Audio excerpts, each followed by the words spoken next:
Hi, I'm Gary, and this is episode 181 of EV Musings, a podcast about renewables, electric vehicles, and things that are interesting to electric vehicle owners. On the show today, we'll be talking with charge point operator Instavolt.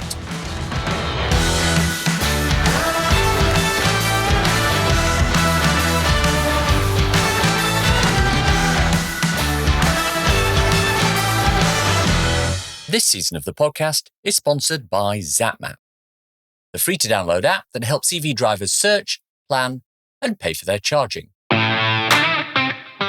Before we start, I wanted to welcome you all back to season 10 of the podcast. At the end of this season, we will have done 200 episodes, which is a little bit unbelievable, really, and quite amazing. So what's coming up this season? Well, we will be chatting with, amongst other people, Sarah Merrick from Ripple Energy about investing in renewables, Guinness World Record holder Kevin Booker about getting the best efficiency from your EV. I'll be talking vans with Paul Kirby, Home Energy with Dan Caesar, ZapMap data and what it can show us with the ZapMap Insights team.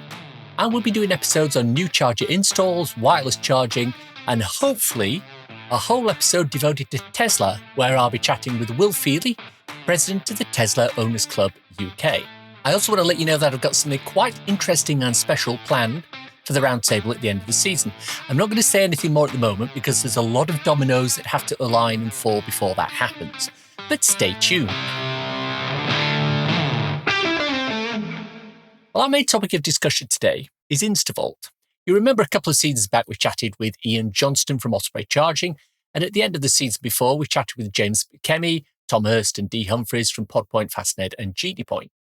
Well, there are a number of other CPOs I want to get on the podcast, and hopefully you'll see progress on this throughout the upcoming episodes. I'm delighted to welcome Adrian Keene to the podcast. Adrian is the CEO of top-rated charge point operator Instavolt. Welcome, Adrian. Thank you, Gary. It's a pleasure to be speaking to you. Instavolt are not the largest charging network in the UK, but you are the largest DC-only network, which is something I don't think many people actually appreciate. Now, we all know of the other network who we rarely mention by name, which touts itself as the largest charging network in the country, but mainly because it has a large number of AC chargers alongside its DC units. So looping back to Instavolt, can you give me some stats related to units and locations, number of DC chargers, number of locations, number of ultra rapids, number of charging sessions per day, week, year, that sort of stuff, please? Absolutely. So we've got about 1,200 active rapid chargers today, and we define rapid as everything above 50. So our portfolio of chargers ranges from 50 to 150 kilowatts, and we'll be deploying 160 kilowatt chargers in the next couple of months. So we are, as you correctly point out, firmly a DC-only rapid play. So about 1,200 rapid chargers across approximately 500 locations in the UK. In addition to that, we've got approximately 400 more in build at different sites, and that's a combination of dedicated hubs and retrofitting existing sites, such as our partnerships with McDonald's and Costa Coffee. We're in a pretty good place. And thank you for pointing out that we are the largest rapid charging network. That was a fantastic milestone for us to achieve earlier this year. Do we have any sort of data about the number of charging sessions that you're going through, the number of kilowatt hours of energy that you're supplying on a given basis? We're recording about 130,000 charging sessions across the network each month. That's growing, as I'm sure all networks are enjoying at the moment, a period of growth with more BEVs coming to the road.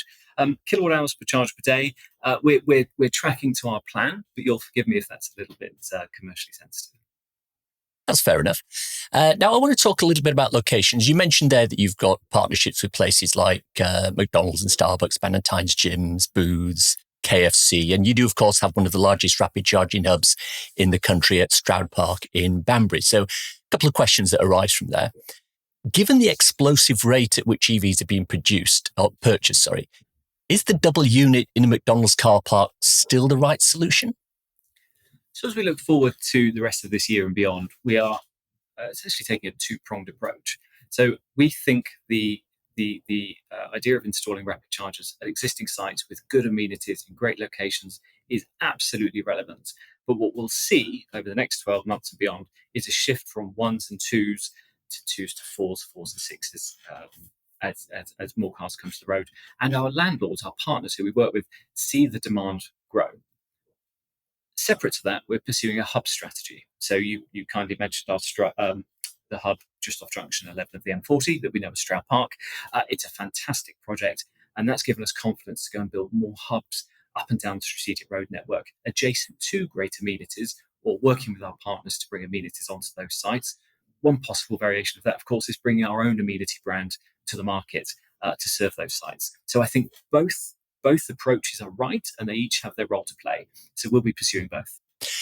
So what sort of locations are you looking at to expand hubs and mini hubs? Are you looking to purchase land in the same way of some of your competitors have done?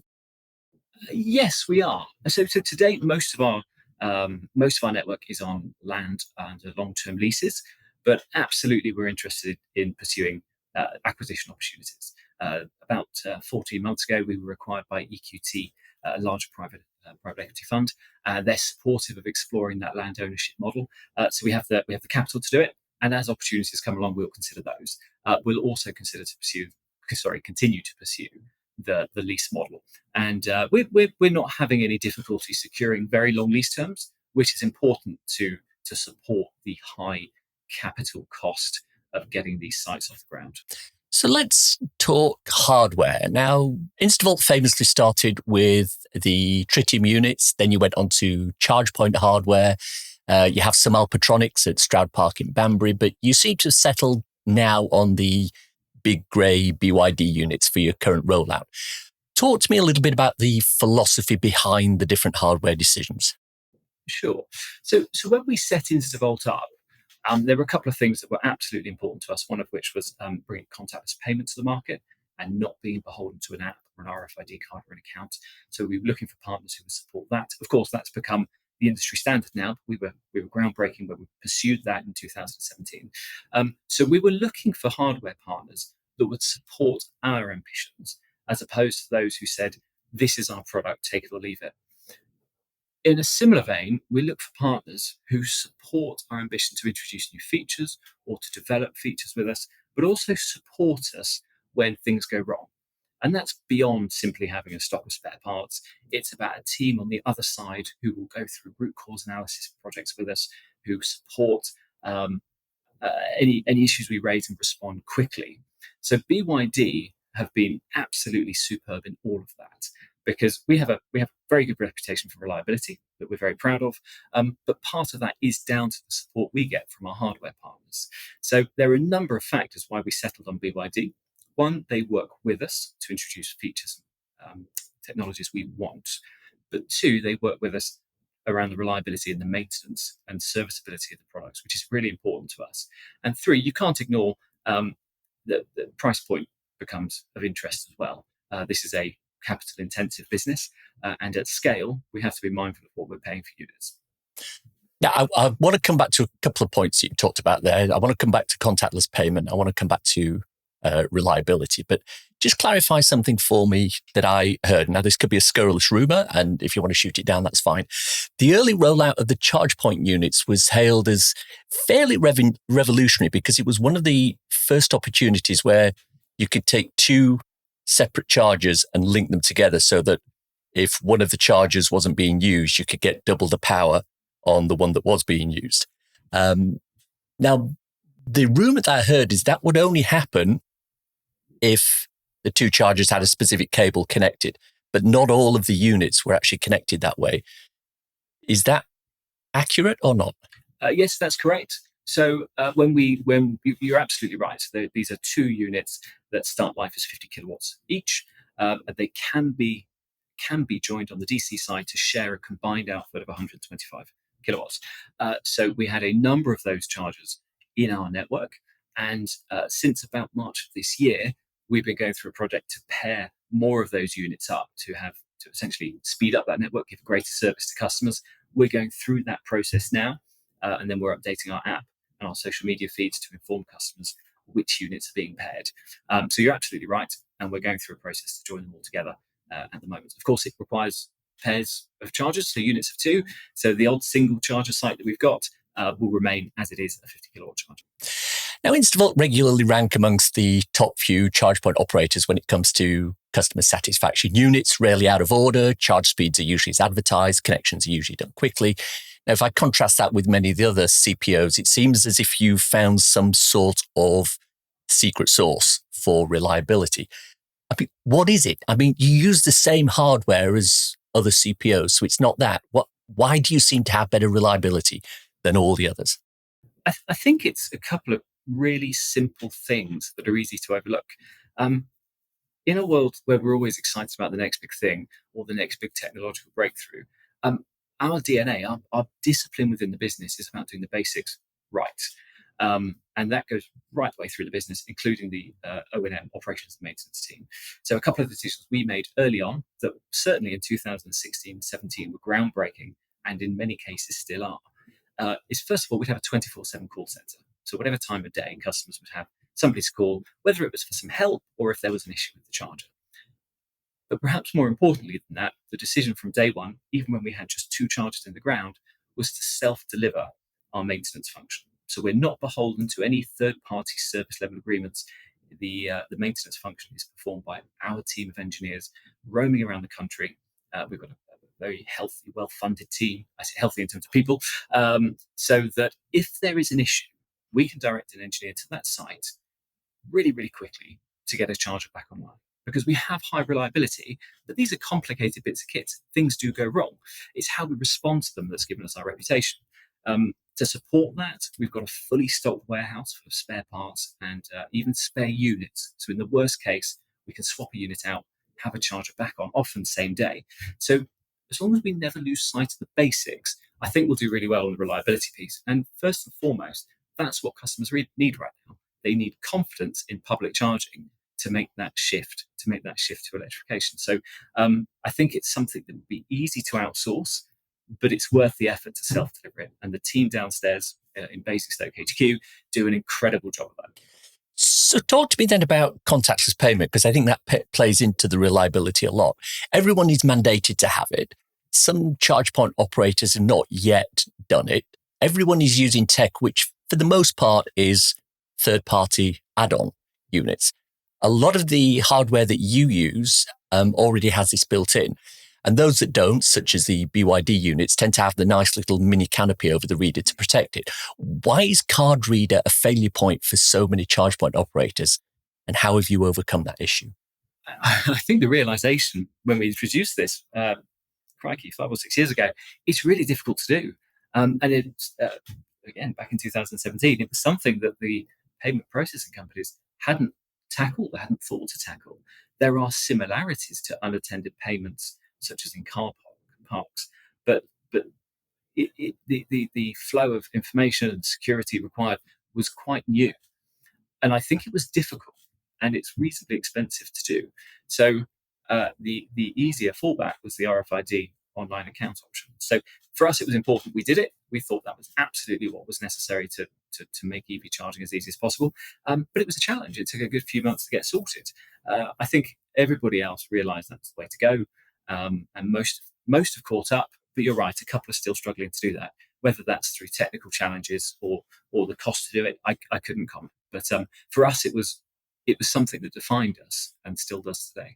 I want to move on and talk a little bit about data sharing. Now, whenever some new app or service comes out that allows people who use the app to start, stop and pay for charges, there's always the same key charge point operators seem to sign up. Osprey Charging, Ionity, Mer, MFG, etc. Now, I don't think I know of a single third-party app for an end user as opposed to a fleet that can access data for an Instavolt unit other than understanding whether it's charging or not, let alone stop it. Why is this? Are you against people being able to use units in whichever way they want? Roaming's an interesting one, and we've wrestled with this quite a lot over the years. But go back to our ethos that EV charging should be easy. All of us have either a contactless payment card, debit card, credit card, or Apple iPhones with Apple Pay, Google Pay. And that's the easiest, most painless way of accessing public charging. And we wanted to move away from the RFID app trap that so many users felt was frustrating.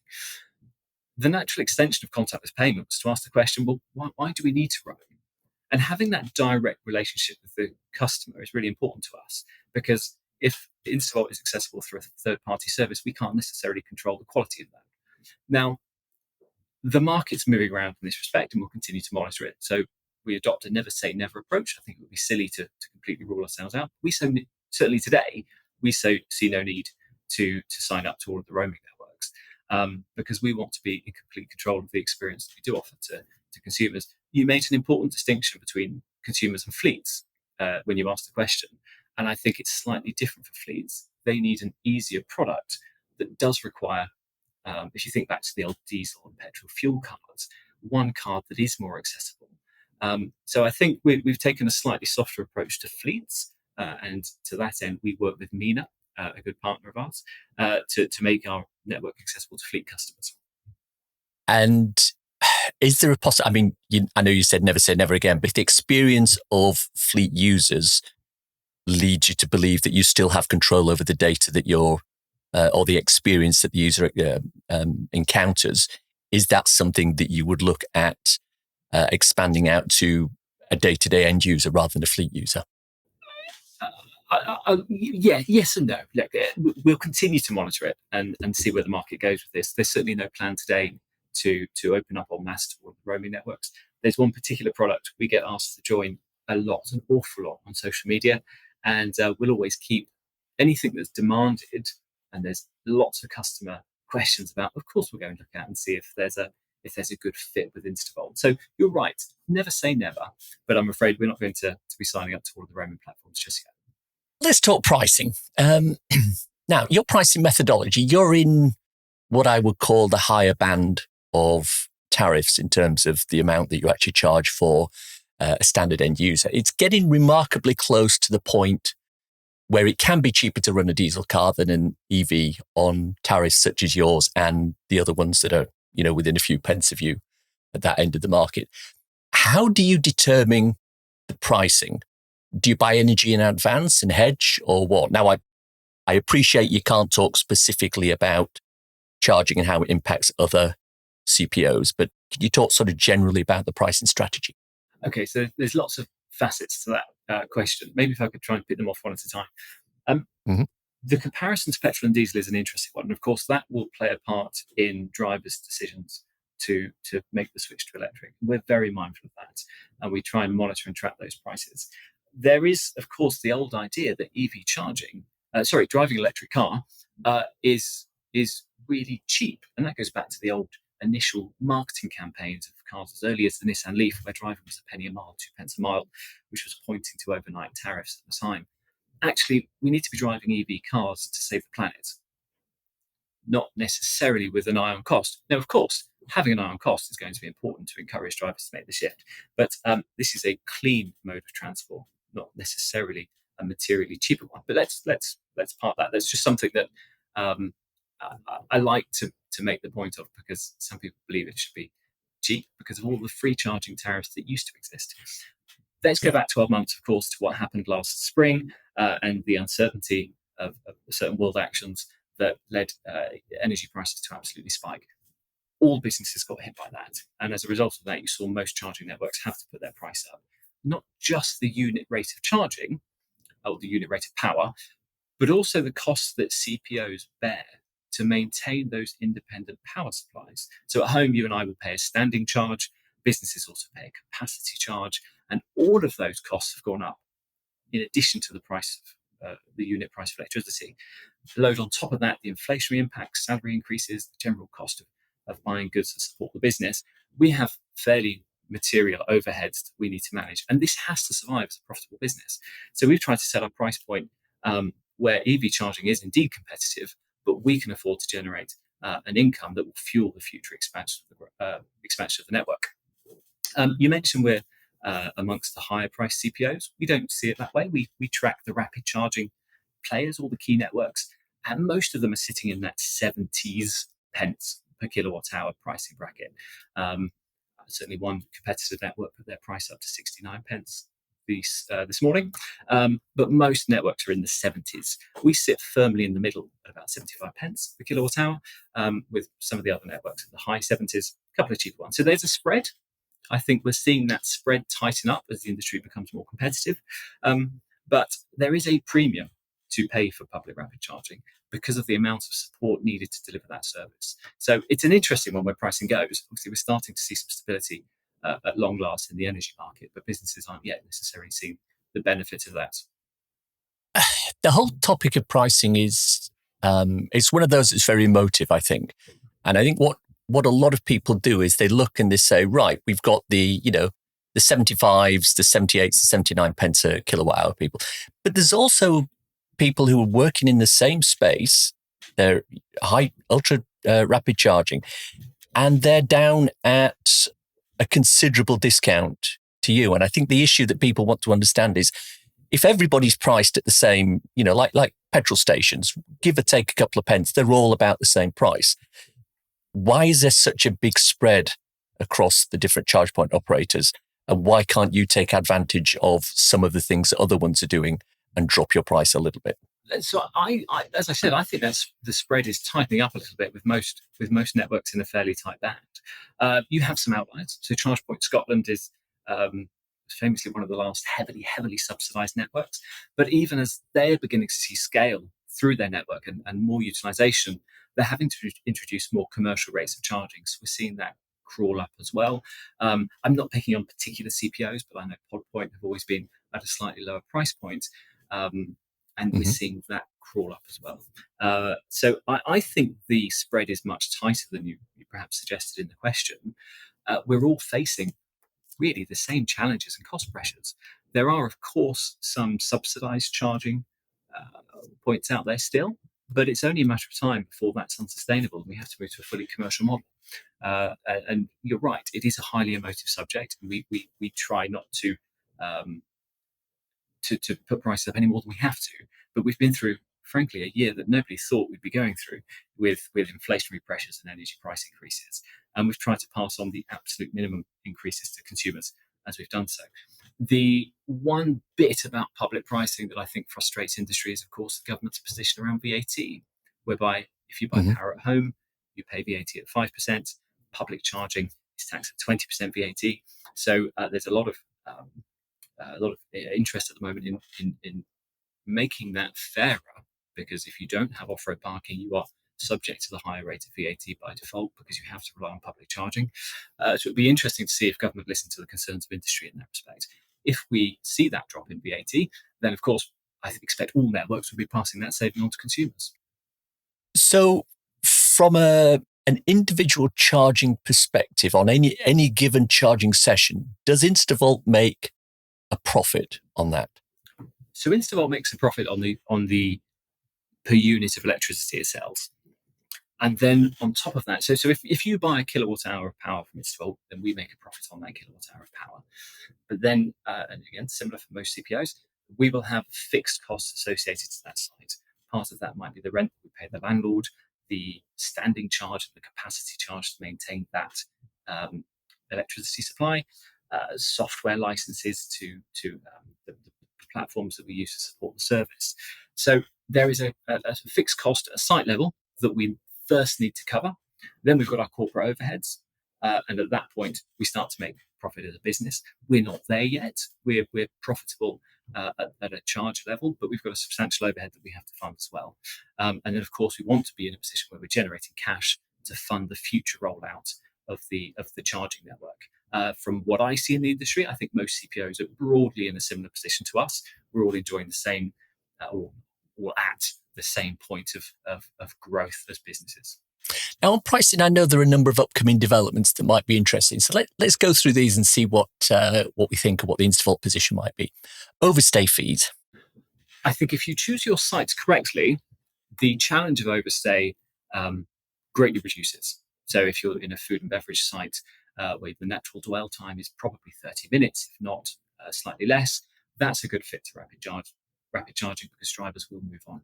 However, there will always be sites where I think overstay fees are necessary. We're looking at how we introduce those over this year, because I think it will be a challenge for CPOs in future. It's not really a problem today, but there is the odd offender. But it's something we see coming. Does the hardware that you have enable you to understand when somebody's overstayed, or is that just, it's at 100%, it's stopped?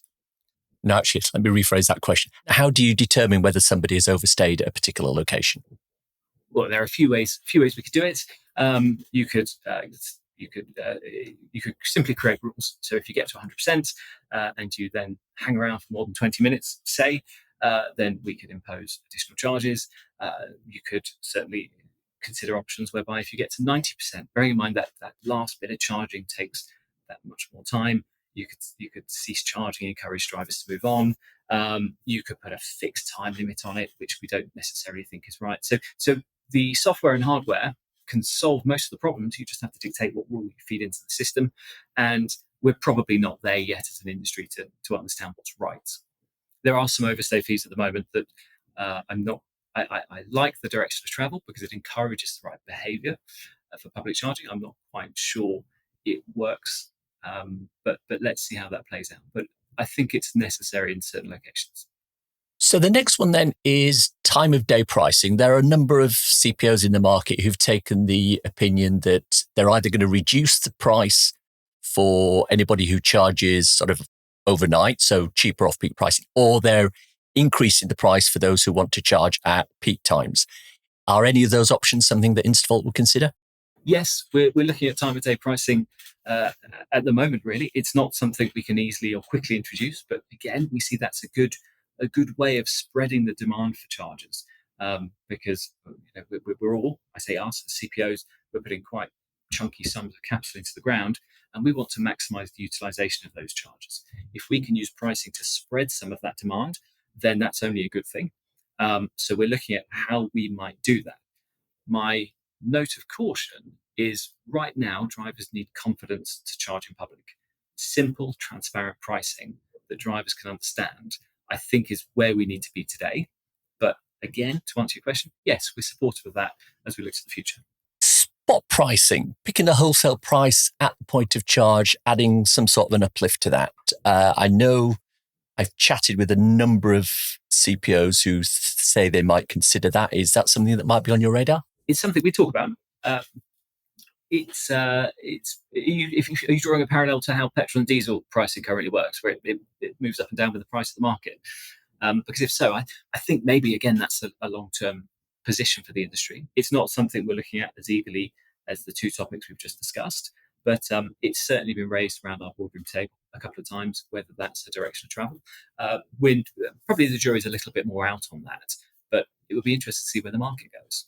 It will require some quite chunky technical changes on our side to deliver, and I suspect most CPOs will have the same challenge, but that's not insurmountable. Indeed. You recently partnered, I believe, with Admiral Insurance to display advertising for them on your chargers. Now, I talked about this in an earlier episode of the podcast and posited that this could be done as a way of reducing charging costs. Is that the intention, or is there another reason why you've gone into that partnership? So Admiral is one of a number of big brands that we've worked with to advertise on our charging networks. We've previously done projects with Starling Bank and E.ON. We've done some fun campaigns with Red Bull. So it's there's interest in using our network to attract EV drivers from brands such as Admiral, from power companies, from insurance companies. So really, we don't have a strong dependence on that as a source of income. Today, it's relatively small relative to our charging income, but we think it could be quite interesting because we've got a relatively captive audience for 20 to 30 minutes of generally, today at least, quite hard to reach consumers, and brands are exploring the potential of that medium with us. So it will be interesting to see how that goes. We see it as being a source of income, although not necessarily a material one. And we're certainly starting to see some real interest from big brands. What we have to be careful of is, of course, we want brands pushing products or services that are relevant to what we do. So Admiral in particular, we're pushing their EV product. E.ON in particular, we're pushing their home charging service as well. So the alignment of brand interest is important to us. I want to talk about the motorway service areas now. A big issue recently has arisen with charging at motorway service areas. Obviously, GridServe have taken over and upgraded more or less all of the old Ecotricity offering, which is good news. But there's obviously some contention there between GridServe and Welcome Break, for example, who seem to want to do their own thing. Then there was the CMA ruling, which shortened the grid serve monopoly down. But we're already seeing Instavolt putting chargers in at motorway service areas. So paint me a picture of your vision of motorway service areas in the next few years and Instavolt's place in that vision. I think our view is the same as all other CPOs. We would love to be on the motorways more than we are today. You're right. We had an early couple of sites with welcome break. We energised Cawley, so Cawley North and Cawley South on the M6, and that's a fantastic project for us. We're getting good utilisation. It's helping to raise brand awareness because motorways benefit from great footfall. We would love to work across the motorway service areas. And we maintain good relationships with all of the major players. Today, certainly Moto and RoadChef are being we're working very closely with GridServe, and I think you're right. I think Welcome Break do want to consider their own options, but it would be too soon to predict where this goes. So you've got tools like the Rapid Charging Fund looking to encourage competition on the motorway, so that opens up opportunities. You've also got projects like Junction 11 of the M40 that we know as Stroud Park, whereby we can bring charging to the motorways, albeit not at an MSA, but utilising existing junctions and services. So I think the short answer is we want to be at motorways. We want to be on the motorways. We want to work with the MSAs. We're also, or MSA operators, we're also looking at how we build hubs of our own accord just off of those critical junctions. Where it goes when the grid serve monopoly ends, of course, we'll be maintaining those relationships with the operators and seeing how we might be able to work with them to bring our brand to their sites. Would you be looking to, for example, emulate the Shell/BP model at motorway service areas where each brand, I'm talking petrol station now, each brand has a monopoly at a specific station? So you've got Shell at one, you've got BP at another, you've got Shell at the next, you've got BP at the other. So would you look at saying, I want Instavolt to be the only charger at a specific motorway service area? Or would you be happy to put in a bank of chargers in alongside a bank of GridServe chargers or a bank of Osprey chargers or whatever? Well, of course, my initial instinct is I want to be all over the motorways and I'd love it for Instavolt to be the only brand. But the reality would be quite different. I think what GridServe have done to retrofit the old Ecotricity network, it has been great for the industry. It's giving drivers confidence to take their cars on longer journeys. But we need many more chargers on the motorways. Mm-hmm. And I think competition is only a good thing. So to have more operators on sites will improve the experience for consumers. So yes, I would love Instavolt to be absolutely everywhere. The reality is we'll probably share it between 3 or 4 key CPOs who deliver a really good product for customers. And that would be a great position, really, for consumers and for us. So I think it will go to a more competitive scenario. But would you see, or would you want to have a whole motorway service area for yourself, or would you be happy to sort of split the charging at any given location between yourself and a number of competitors? Well, I think given GridServe are on most MSAs already, any new entrants onto that site will immediately give you a 2 CPO scenario, and we'd be more than happy to go alongside GridServe or any other network for that matter to give consumers choice. Okay. Moving on, you're probably aware of the ChargeSafe initiative that's aiming to evaluate public chargers against a 100-odd point safety and accessibility questionnaire to help people see which chargers are going to be the best for them to use if they're alone or, say, wheelchair bound. Now, I've done some work with ChargeSafe on a pilot, and I've evaluated quite a few Instavolt units, and very, very few of them, especially McDonald's units, fared very well from an accessibility point of view. In fact, we had Kate Tyrrell from ChargeSafe on the show recently, and she confirmed that while Instavolt rate highly from a safety aspect, appearing in the top 5, they're nowhere when it comes to accessibility. Now, there is a Twitter hashtag out there, hashtag #NoAccessInstavolt.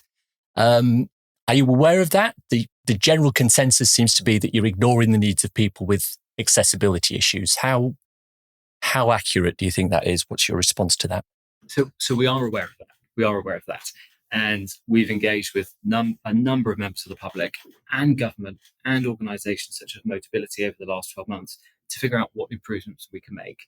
I think there are a few things that we need to just set out on the table. First of all, this is an industry-wide issue, but Instavolt, you're right, is getting called out a lot. Where our model is to retrofit existing sites, there are a number of additional barriers that we have to jump through, from securing the space from the site operator to then getting potentially, depending on the site ownership structure, a head landlord approval, and getting the planning authorities on board to essentially give spaces up. So you're quite right. McDonald's spaces are standard size, about 2.5 meters wide. And I'm using McDonald's as an example, not the culprit or the issue here. If I wanted to put 2 accessible bays in, I would need to take at least 3 out of service. That's a challenge for an operator who has a very busy car park already. Now, as we move into some of our newer projects on retail parks that have hundreds of spaces, that's much easier to do. And you'll start seeing many more PAS 1899 compliant charging bays coming through in the next 12 months, many. Also, where we develop our own hubs and we're in control of the land that we lease, we can do everything we want to do to make make accessing public charging as easy as possible. And a good example of that is the extension we've recently done at the hub on junction 11 of the M40, where we've got PAS 1899 compliant bays. I think it's a wonderful showcase of our intention.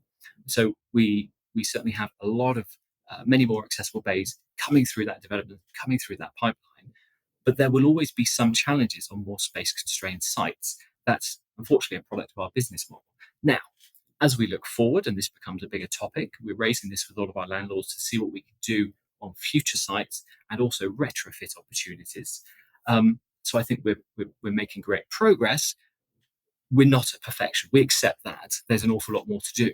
But I would draw sort of some attention to what the team here in Instavolt are doing to tackle some of those challenges and make incremental steps forward. So we're proud of the progress, an awful lot more to do.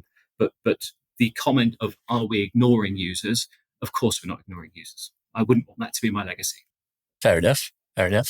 I will state, obviously I keep a track of all the installs that go out, and I retweet whenever Instavolt say we put this new charger in. Of the ones that went out in May, a large proportion of them are getting very, very close to having excellent accessibility on them. There are a couple that have gone out, McDonald's at Barnstable, the one at Bradford Ring Road, and the install at Glapwell off Junction 29, that would still rate very low. But I think a lot of that is due to the constraints that you talked about there with the parking at specific locations. But the other thing is, even if you were to ignore the actual size of the parking bays, there still seems to be a tendency to put a lot of Instavolt chargers on upon curbs or on concrete pedestals, which makes them again very difficult to access from a wheelchair point of view. Is there a standard in place that you're thinking of within Instavolt to say, regardless of the base situation, we're still going to try and get every other aspects of accessibility in place wherever we can? So first of all, thank you for recognizing that you're seeing the improvements in our sites. That's great to hear.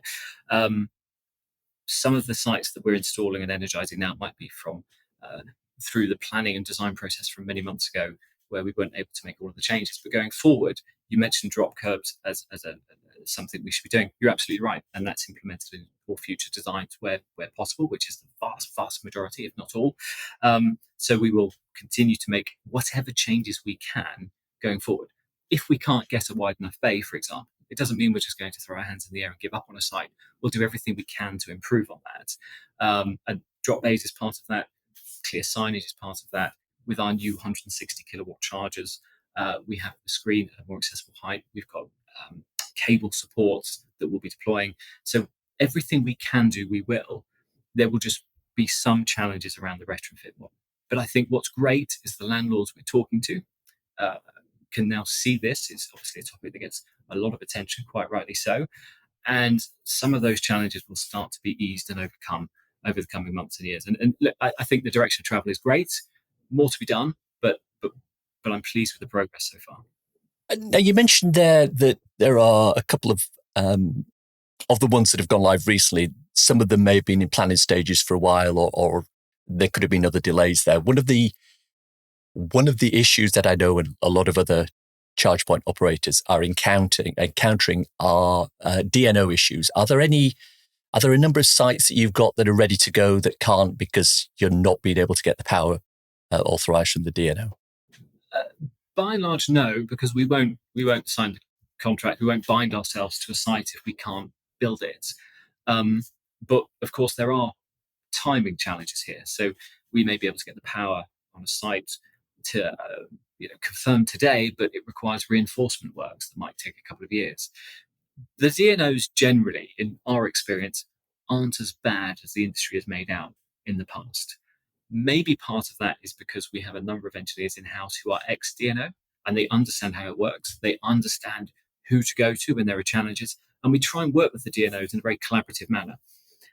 Most challenges, or many challenges, can be overcome. And sometimes we might have to take a more pragmatic approach. So flex the number of chargers on a site. Maybe we wanted to do 6, but there's only power for 4. Well, I'd rather have 4 than none.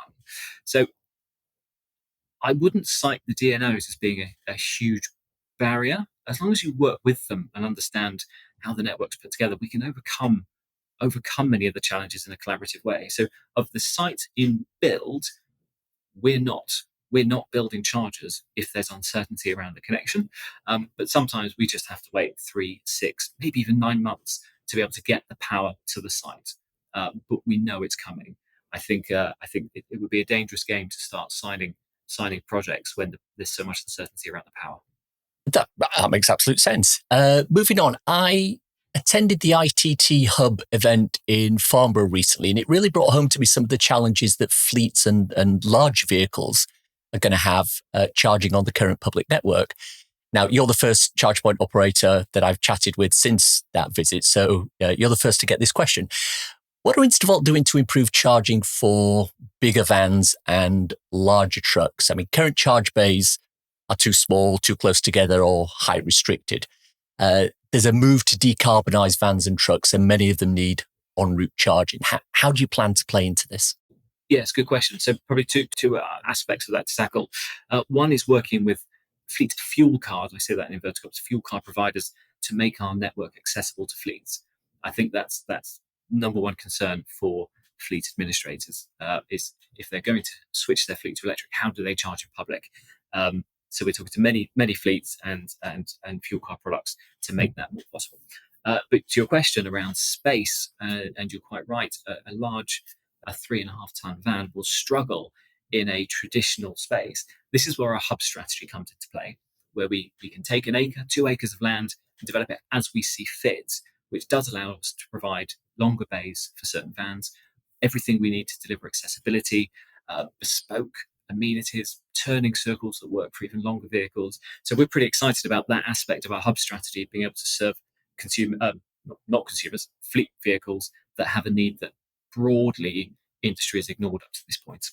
And are you looking to implement the MCS standard for very, very, very high speed charging for the large lorries with 150, 200, 300 kilowatt hour batteries? Yes, we're looking at that as part of our next major hub. It's probably a bit too soon to give you anything than a very woolly answer, but maybe if we speak again in a year, we'll have a lot more to share on that. Okay, that's fine. We're coming to the end of our time. I've just got 1 or 2 very quick questions for you. Charge UK was formed in April, has 18 of the major charge point operators. Instavolt are not amongst those who decided to join. Is there a specific reason for that? Not specifically. No specific reason. For us, I think I want to see where Charge UK goes as an organisation and what their objectives are, because that's a little bit of an unknown in such a young organisation. My concerns are born out of, and this is not to Charge UK, but it's any of the industry bodies that have been mooted over the last few years. I just want to make sure my interests are aligned. We spoke earlier in the interview about Instavolt not being particularly fond of roaming. Well, I wouldn't want to join a body that, it turns out, have 18 parties lobbying for roaming, but that doesn't fit with Instavolt's objectives. So we'll stay close to Charge UK. Many of us all speak to each other in the industry anyway. It's quite a small world, and we'll see in what direction they move. And again, it might well be right for us to join later in the year.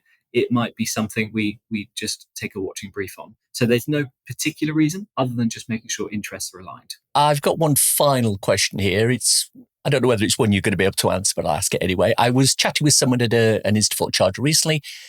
They were there because they'd come back to check out the signage because they'd just received an ANPR parking fine. They'd inadvertently overrun the parking time by 3 minutes, £100 fine. What's your view on people being fined if they're still charging? I mean, I looked at the signage around the site and there's nothing close to the chargers themselves that indicated a time limit. The nearest sign was across the far side of the car park. I know that some operators have dual ANPR cameras so that one logs you when you go into the car park and one logs you actually on the charger so they can offset the two to say, right, he wasn't actually parking, he was charging. Is this something Instavolt would consider? What's your policy on third-party parking charges? So it's a good question. And on every single one of our chargers, and we've recently ordered this to ensure it's all of them, we have signage that says, please adhere to any on-site parking regulations. If we retrofit on an existing site, then we have to be mindful of any restrictions that are currently on site. In most locations, there is upwards of 60 minutes. I think in all locations, there is upwards of 60 minutes of free parking. And where we do hear examples of fines, it's often for quite extreme overstays, which is not the sort of behaviour we want to encourage anyway. However, that said, to your point, there are some examples where somebody might be fined by overstaying by a matter of minutes, in which case we'll do all we can to support that appeal claim. The parking enforcement company has nothing to do with us, but we will provide evidence of charging, start time and end time to support an argument. I couldn't tell you how many customers are successful in having those appeals. And we talk to our landlords about ways we might be able to exempt charging, but the way these systems are set up, it becomes a bit challenging. So yes, no, I'm very mindful of it to your question. And it's probably not encouraging the right sort of behaviour. That said, in most cases, the on-site permitted dwell time far exceeds the charging time. So I don't think it's quite an issue until the on-state dwell time starts to be abused a little bit.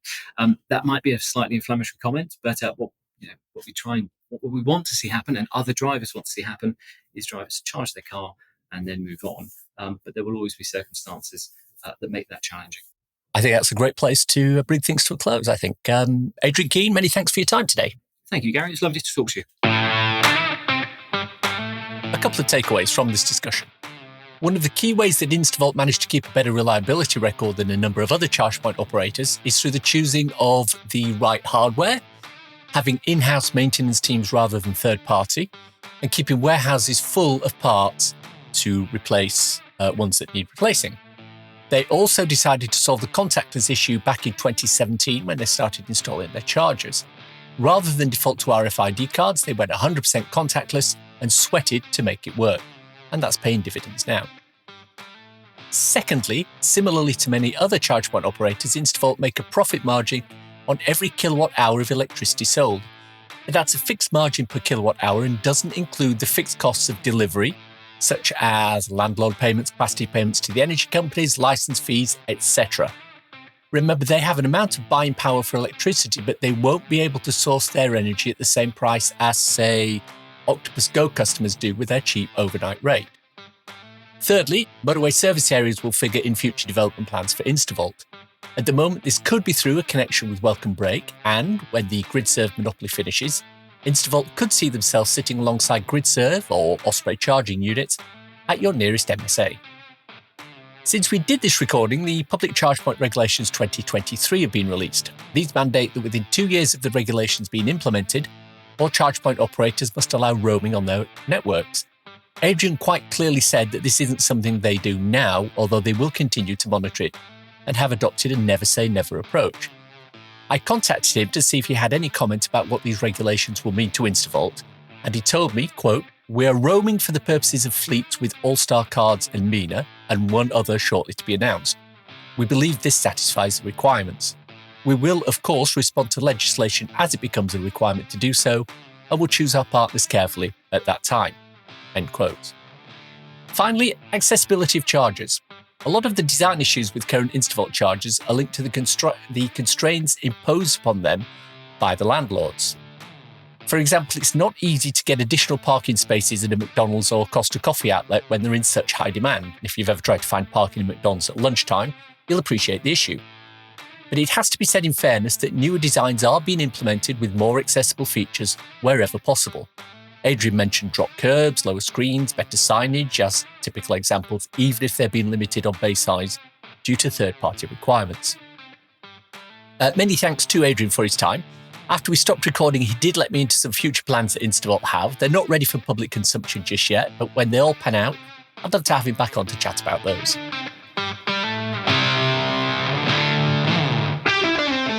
It's time for a cool EV or renewable thing to share with your listeners. Italian startup Barrel is packing solar modules, inverters, and battery storage into oil barrels. Here's why. The Milan-based company has designed its solar and storage kit for conflict zones and remote areas, and it's packed into an oil barrel for resilience and portability. The standard package includes solar modules with a 6 kilowatt total output, 5.6 kilowatt single-phase hybrid inverter, and a 3.55 kilowatt-hour lithium-ion battery. A barrel costs around $3,300, and they're targeting markets in Africa and the Middle East, and earthquake-hit zones in places like Turkey and Ukraine. What a great way of taking something associated with fossil fuels and making it more relevant to renewables. The EV Musings podcast is sponsored by ZapMap, the go-to app for EV drivers in the UK, which helps our EV drivers search, plan, and pay for their charging. ZapMap is free to download and use, with subscription plans for enhanced features such as using ZapMap in-car, on CarPlay, or Android Auto. And that's the show for today. Hope you enjoyed listening to it. If you want to contact me, I can be emailed at evmusings@gmail.com. I'm also on Twitter at MusingsEV. If you want to support the podcast and newsletter, please consider contributing to becoming an EV Musings patron. The link is in the show notes. Don't want to sign up for something on a monthly basis? If you enjoyed this episode, why not buy me a coffee? Go to coffee.com/EVmusings and you can do just that. ko-fi.com/EVmusings. Takes Apple Pay too. I have a couple of ebooks out there if you want something to read on your Kindle. So, you've gone electric. It's available on Amazon worldwide for the measly sum of 99p or equivalent, and it's a great little introduction to living with an electric car. So, you've gone renewable is also available on Amazon for the same 99p, and it covers installing solar panels, a storage battery, and a heat pump. Why not check them out? Links for everything we've talked about in the podcast today are in the description. If you enjoy this podcast, please subscribe. It's available on iTunes or wherever you get your podcasts. Please leave a review as it helps raise visibility and extend our reach in search engines. If you've reached this part of the podcast and are still listening, thank you. Why not let me know you've got to this point by tweeting me at MusingsEV with the words, "What an Insta-view." Hashtag if you know, nothing else. Thanks as always to my co-founder Simon. You know he's part of the local parish council now and he's trying to move the EV agenda forward through those means. But his quest has been sidelined by the important issue of public footpath rights in the area. It doesn't personally affect him as he's opened all his land to the public, but there are others on the council with different points of view that really want things locked down a lot more. Roaming's an interesting one, and we've wrestled with this quite a lot over the years. Thanks for listening. Bye.